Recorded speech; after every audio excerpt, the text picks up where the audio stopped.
Halo semuanya, thank you buat yang sudah datang. Jadi next we have Tailwind CSS. So jadi kita sebenarnya ada 3 orang di tim kita. Uh, our head is Ella. Semuanya, nama aku Gabriela dari Year 2 CS. Dan abis itu ada aku Joseph Year 1 CS dan juga ada Matthew Alan yang nggak bisa datang hari ini. Dia Year 1 CS juga. Ya, jadi hari ini kita mau present tentang Tailwind CSS. Okay, so the content yang kita bakal cover hari ini ada introduksi CSS, what is Tailwind, how to set up, sama kelebihan dan cara untuk pakai Tailwind. Yep. Jadi pertama kali sebelum kita bahas tentang Tailwind, kita harus tahu kayak website itu sebenarnya terdiri dari 3 building blocks. Jadi ada 3 komponen. Yang pertama itu HTML. HTML itu kayak yang buat organize websitenya. Jadi dia yang organize kayak ada headernya, ada kontennya, ada juga footernya. Dia juga yang bakal kayak isinya konten. Jadi tulisan-tulisan yang bakal ditampilin itu juga bagian dari HTML. Habis itu kita juga ada CSS yang bakal kita belajar hari ini. Jadi CSS itu desain dari websitenya. Jadi ini termasuk kayak font, margin, padding, habis itu warna-warna dari background color mungkin atau font color, ya. Terus yang ketiga ada JavaScript. Jadi JavaScript ini basically backend dari websitenya. Jadi sebenarnya yang 2 di atas ini HTML sama CSS itu front end dari websitenya. Jadi itu yang akan dilihat sama visitor dari websitenya. Itu front end-nya. Tapi JavaScript ini back end yang nggak bakal dilihat sama visitornya. Tapi fungsinya ya buat supaya website bisa berfungsi. Jadi kayak contohnya kayak tadi ada login page kan dari tim Next.js. Jadi sebenarnya ya tadi yang login page itu termasuk dari back end dari websitenya. Ya, jadi CSS itu termasuk kayak desain dari websitenya. Jadi bisa dari penampilannya, dari warnanya, border, layout, sama size dari kayak sizing dari kayak misalnya kalau pakai laptop kan lebih besar, kalau pakai HP lebih kecil gitu. Oke, jadi cara pakai CSS itu sebenarnya ada 3 cara. Yang pertama kita ada inline style. Jadi kalau bedanya dari 3 cara ini itu sebenarnya kayak mirip-mirip sih, cuma cara pemakaiannya aja yang beda. Ya, jadi kalau inline style itu dia ada di tag-nya, jadi di dalam H1 ini. Jadi nanti ini hello-nya muncul warnanya merah. Ya, jadi itu cara pertama. Cara kedua kita ada internal style. Jadi internal style ini kita kasih desainnya itu di dalam tag style. Jadi kalau tadi kan ada H1, kita define kayak color-nya ini di dalam tag-nya H1. Sekarang kita define semuanya di dalam tag-nya style ini. Jadi kita juga bisa nanti kalau misalnya ada kayak komponen lain, misalnya ada H2, kita juga bisa define di sini. Jadi H2, habis itu warnanya misalnya biru gitu. Jadi itu bisa pakai internal style. Dan internal style ini bakal di-define di file yang sama dengan kayak biasanya dengan HTML-nya. Yang ketiga kita ada external style. Jadi ini cara yang paling beda dengan 2 cara terakhir. Jadi kalau 2 cara terakhir itu mereka define CSS-nya di dalam tag-nya sendiri kan. Kalau ini di dalam filenya sendiri. Kalau ini dia ada dedicated CSS file sendiri. Jadi kalau kita lihat ini ada 2 file.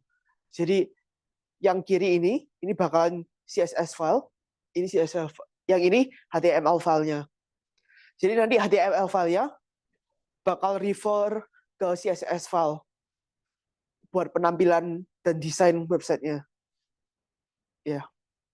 Tapi kegunaannya sama sih. Kalau gini jadi H1 juga warnanya merah. Jadi cuma ya different ways to define style aja. Cuma kegunaannya sama. Oke. Next kalau kita menggunakan kayak CSS, kita juga bisa ngasih nama ke kelas dari CSS-nya. Jadi kalau ini kita punya nama, kita kasih nama konten sama kita kasih nama subtext. Ini supaya kayak dibedakan. Jadi kalau misalnya kita mau yang ini, kata-kata ini, supaya fontnya 18, sama kayak kata-kata ini fontnya 12 nanti. Jadi kita bisa bedakan kayak font sama color-nya. Caranya kita kasih nama beda, habis gitu di CSS-nya kita specify desainnya juga beda. Jadi nanti ini fontnya 18, ini fontnya 12, sama warnanya abu-abu. Oke, quiz. State one way of defining styles in CSS. Yang bisa dapat bang-bang.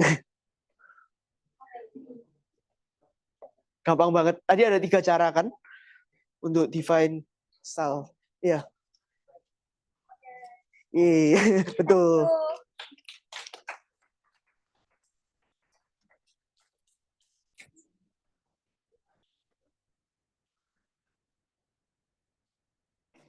Oke, jadi sekarang kita mau bahas tentang Tailwind. Jadi kayak ini ada quote dari Leon Bambrick. There are 2 hard problems in computer science.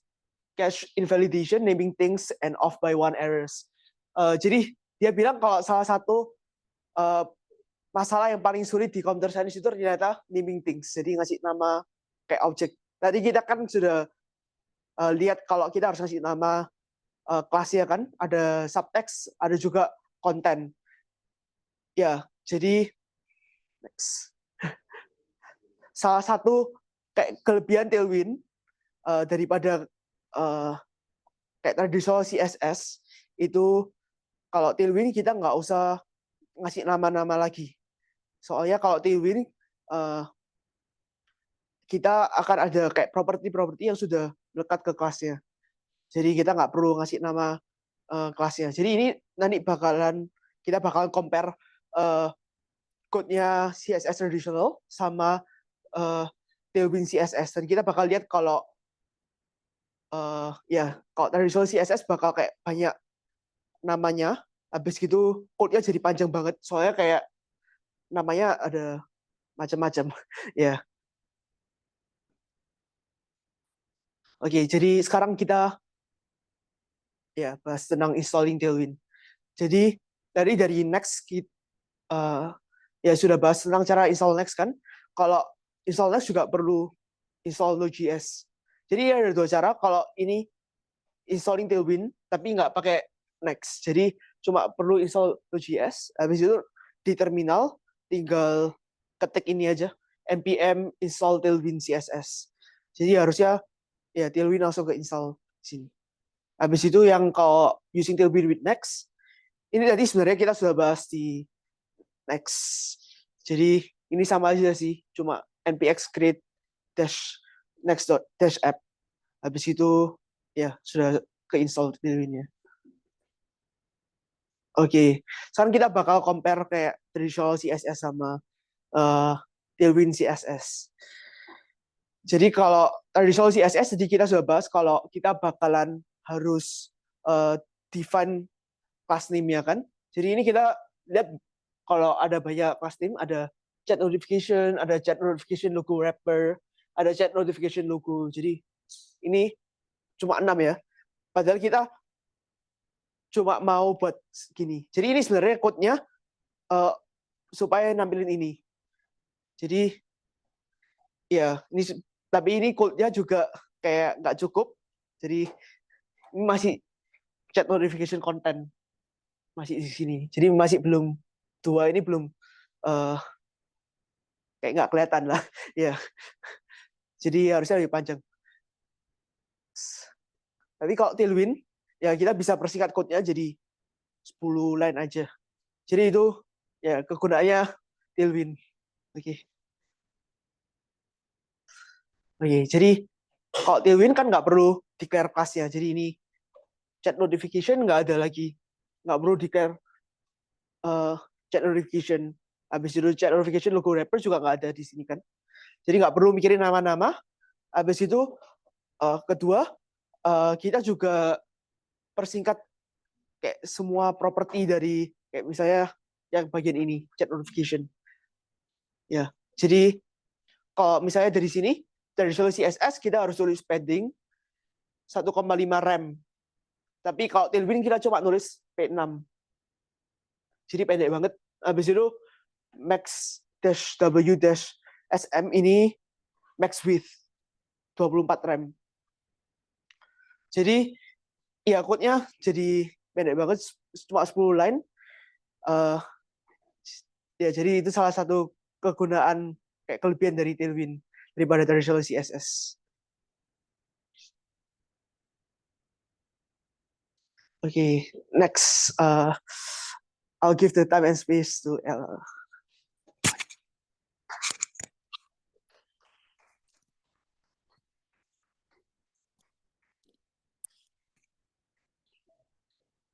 Jadi dari apa yang tadi Joseph udah jelasin, mungkin kalian mikir kayak, terus bedanya Tailwind sama inline styles apa? Jadi menurutku Tailwind itu salah satu bentuknya itu inline styles, cuman ada hal-hal yang nggak bisa dilakuin sama inline styles yang bisa dilakuin sama Tailwind. Jadi inline style itu ada limitation-nya juga. Contohnya, yang pertama itu kita harus nulis panjang-panjang untuk nge-define property yang dikit.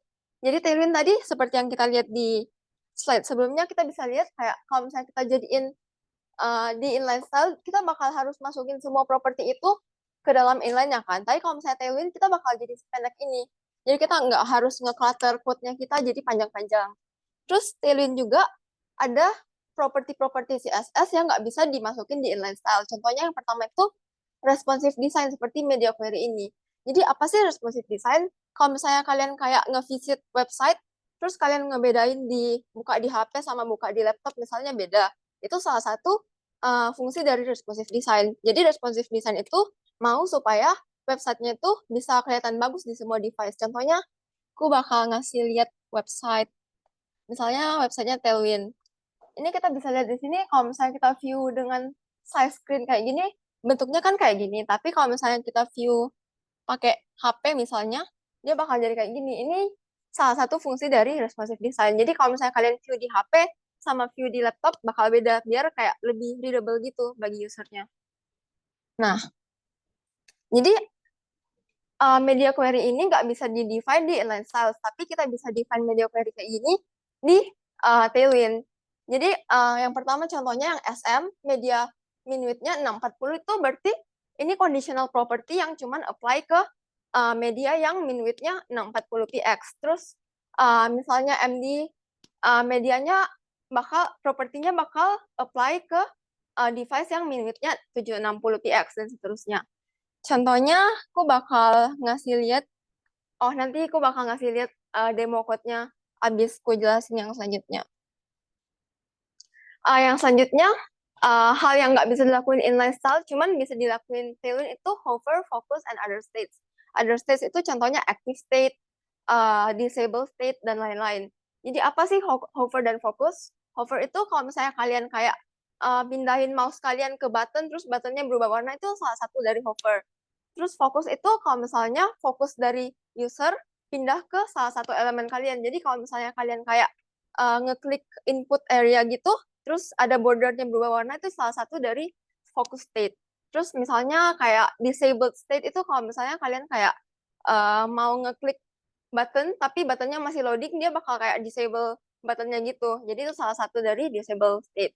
Contohnya di sini button primary hover itu nggak bisa nggak bisa di-define di inline style. Jadi kalian harus buat versi external style-nya atau internal style-nya. Jadi itu salah satu kelebihan Tailwind dibanding inline style. Selanjutnya aku bakal langsung demo aja.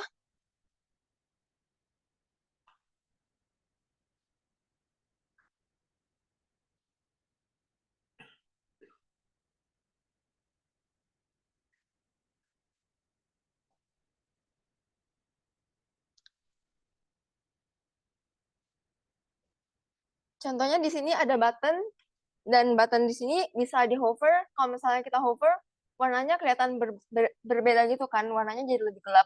Itu karena button yang pertama itu kita nggak define properti ini. Properti ini gunanya, bentar.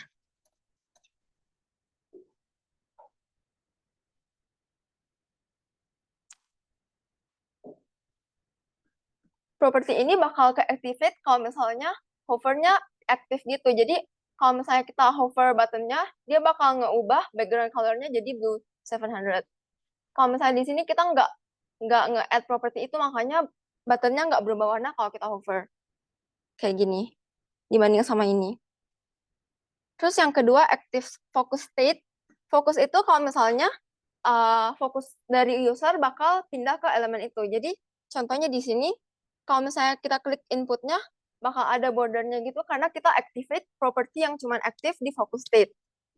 Di sini properti itu kita define di class ini. Misalnya yang focus border blue 500, artinya propertinya bakal aktif kalau misalnya kita fokus ke elemen itu. Dan di sini ada fokus ring dan fokus lain-lain juga. Dan terakhir, active state. Aktif itu maksudnya kalau misalnya elemennya itu activated. Contohnya untuk button, button itu activated kalau misalnya kita klik kan. Jadi kalau misalnya kita klik di sini, warnanya bakal berubah soalnya kita masukin properti yang cuman aktif kalau misalnya active state-nya aktif. Jadi di sini propertinya itu di-define di properti ini. Aktif, kalau misalnya aktifnya aktif, dia bakal ngubah background color-nya jadi 800 blue. Dan next,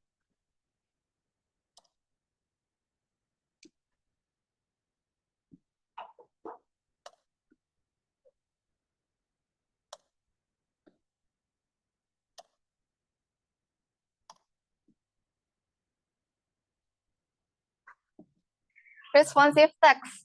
Responsive text itu salah satu bagian dari responsive design yang tadi aku maksud. Jadi contohnya kalau misalnya aku ubah screen size-nya, responsive text-nya kan berubah font size-nya gitu, jadi lebih kecil. Itu salah satu bagian dari responsive design, gimana supaya website kita kelihatan bagus di semua device. Terus di sini juga kita bisa lihat kalau misalnya size screen kita jadi lebih kecil, grid sama flexbox-nya juga berubah size gitu. Itu salah satu application dari responsive design juga. Jadi properti-propertinya itu kita define di sini.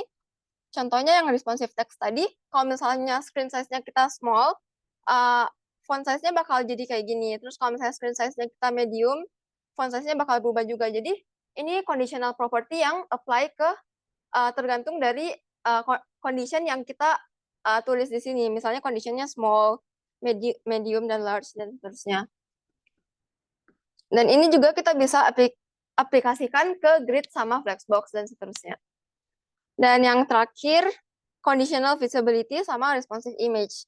Conditional visibility ini maksudnya dia bakal muncul kalau misalnya screen kita size-nya medium atau large. Jadi kalau misalnya di sini tulisannya kan nggak kelihatan, cuman kalau misalnya kita perbesar layar kita, tulisannya bakal jadi kelihatan. Jadi itu salah satu bagian dari media query juga, salah satu bentuk dari responsive design. Jadi di sini kita define property yang cuman aktif kalau misalnya medium size screen kita medium atau large. Dan yang terakhir, responsive image. Jadi responsive image ini kita bisa nge-define size dari image kita tergantung dari size screen kita. Jadi kalau misalnya kita perkecil atau perbesar, size-nya bakal berubah juga. Menyesuaikan dengan size device kita. Ya, seperti itu. Dan selanjutnya, Tailwind customization. Jadi selain ngikutin class properties yang udah di-define sama Tailwind sendiri, kita bisa ngeubah-ubah sendiri propertinya kita mau kayak gimana. Jadi caranya kita bisa nge-run command npx tailwind css init, terus nanti bakal nge-generate tailwind config js-nya, dan ini boilerplate-nya, terus kita bisa nambahin kayak values atau properties yang kita mau define di project kita. Jadi kita bisa extend itu maksudnya kita bisa nambahin property-property yang belum Tailwind buat, terus kita bisa nge-override juga property yang udah dibuat sama Tailwind. Jadi contohnya di sini kita bisa ngeubah screen size-nya. Jadi kalau misalnya Tailwind buat size yang berbeda dari ini, dia bakal nge-override propertinya jadi apa yang kita define di sini. Terus di sini ada extend juga. Jadi misalnya Tailwind nggak ada spacing yang kayak gini, kita bisa add property kita sendiri. Terus kita bisa applicate ke project kita.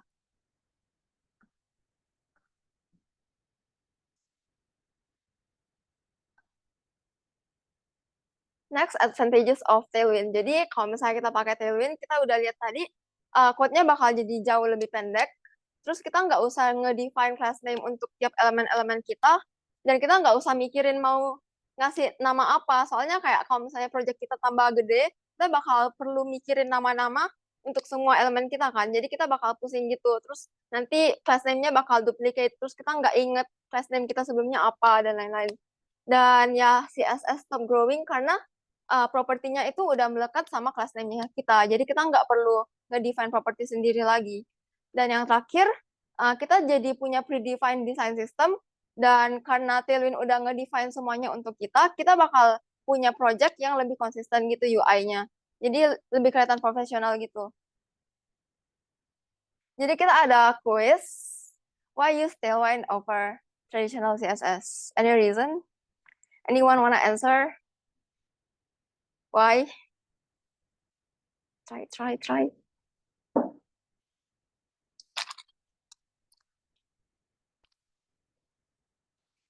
Anyone? Kembali ke slide sebelumnya. Ayo.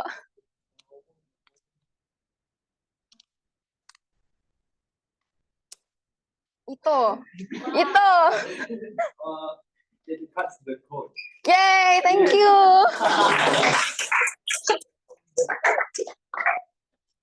Thank you. Next, aku bakal nyoba perlihatin gimana caranya ngubah dari yang kiri ke yang kanan ini dengan Tailwind. Jadi kita bisa lihat kan yang di kiri ini nggak ada bordernya gitu kan. Sebenarnya ada bordernya, cuman nggak kelihatan soalnya kita nggak nge-define kayak properti apapun, jadi kayak bordernya transparent gitu. Terus di sini yang kanan kita bisa lihat kayak ada shadow-nya gitu di belakangnya. Dan yang di sini juga ada tulisan sign up-nya. Jadi kita mau ubah dari yang kiri ke yang kanan. Jadi yang pertama kita bisa lihat di sini kita nambahin tulisan sign up itu untuk nambahin tulisan sign up di sini juga. Terus kita bisa lihat border ini itu ada karena kita nambahin property shadow di bordernya, dan kita juga ngasih property rounded itu untuk ngasih ilusi rounded di bordernya kayak gini. Jadi ininya rounded. Jadi itu semua udah di-define sama Tailwind untuk kita. Jadi kita bisa masukin class name-nya untuk masukin propertinya ke project kita. Terus selanjutnya kita bisa lihat buttonnya di sini berubah dari kayak gini ke jadi kayak gini. Itu gimana caranya?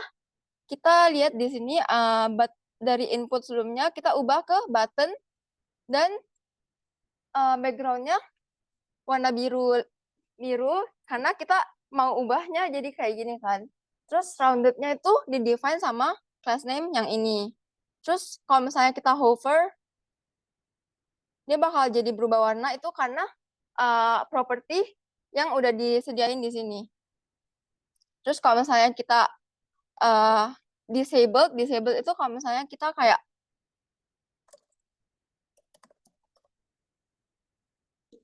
ini itu disabled soalnya kayak dia masih loading gitu. Terus tadi sebentar kayak dia bakal jadi berubah warna gitu kan, jadi lebih putih. Itu karena property disablednya.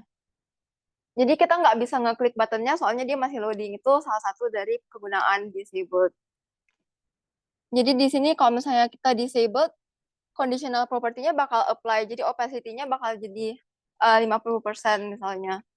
Makanya dia jadi lebih warna putih gitu. Terus changes berikutnya misalnya kita bisa lihat di sini sign in here-nya kita ubah jadi kayak gini.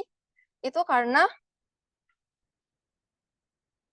di sini kita define property link sign in here. Terus kalau misalnya kita ke sini, terus kita klik, kita hover ke property, kita hover ke elemen ini, dia bakal underline gitu kan. Soalnya kita define property hover underline. Jadi kalau misalnya kita hover, property underline bakal ke-apply ke elemen kita.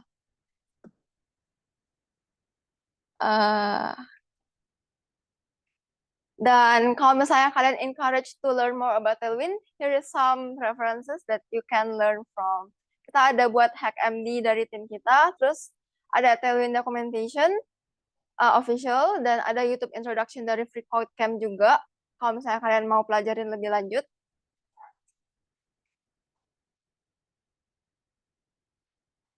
Oke.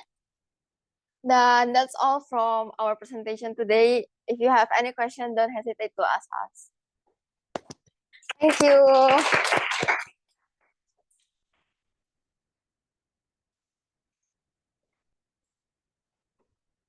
Oh, Okay, so thank you all so much for attending today's workshop. I hope you walk away today with a better understanding of Next.js, Tailwind TSS, as well as, you know, understand how it's able to make your web development endeavors easier and more efficient. So a big thank you to PinoStack, of course, for making all of this possible, and we are excited to see what you do with all this newfound knowledge in your very own projects. And so until then, you know, happy coding, and we hope to see you again.